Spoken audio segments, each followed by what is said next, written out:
ಶ್ರೀ ಗವಿ ದೇವಸ್ಥಾನ. ಇದನ್ನು ಹುಲಿಮಾವು ಶಿವ ದೇವಾಲಯ ಅಂತಲೂ ಕರೆಯುತ್ತಾರೆ. ಈ ದೇವಾಲಯವು ಹುಲಿಮಾವು BGR ನ್ಯಾಷನಲ್ ಶಾಲೆಯ ಪಕ್ಕದಲ್ಲಿಯೇ ಇದೆ. ಈ ದೇವಸ್ಥಾನವು ಸುಮಾರು 400-500 ವರ್ಷಗಳ ಹಿಂದೆ ಸ್ಥಾಪನೆಯಾಗಿರುವುದು. ಈ ದೇವಸ್ಥಾನದ ಮುಖ್ಯ ಆಕರ್ಷಣೆವೆಂದರೆ ಇದು ಗುಹೆ ಒಳಗಿರುವುದು.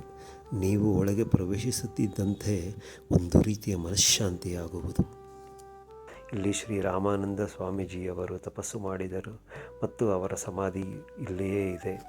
ಇಲ್ಲಿ ಶಿವಲಿಂಗವುಂಟು ಹಾಗೂ ರಾಮ, ಲಕ್ಷ್ಮಣ, ಸೀತೆಯರ ವಿಗ್ರಹವೂ ಇರುವುದು.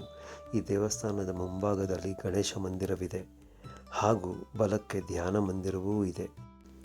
ಈ ದೇವಸ್ಥಾನವು ಬೆಳಿಗ್ಗೆ 7ರಿಂದ 12ರವರೆಗೆ ಹಾಗೂ ಸಂಜೆ 5ರಿಂದ 7ರವರೆಗೆ ತೆರೆದಿರುತ್ತದೆ.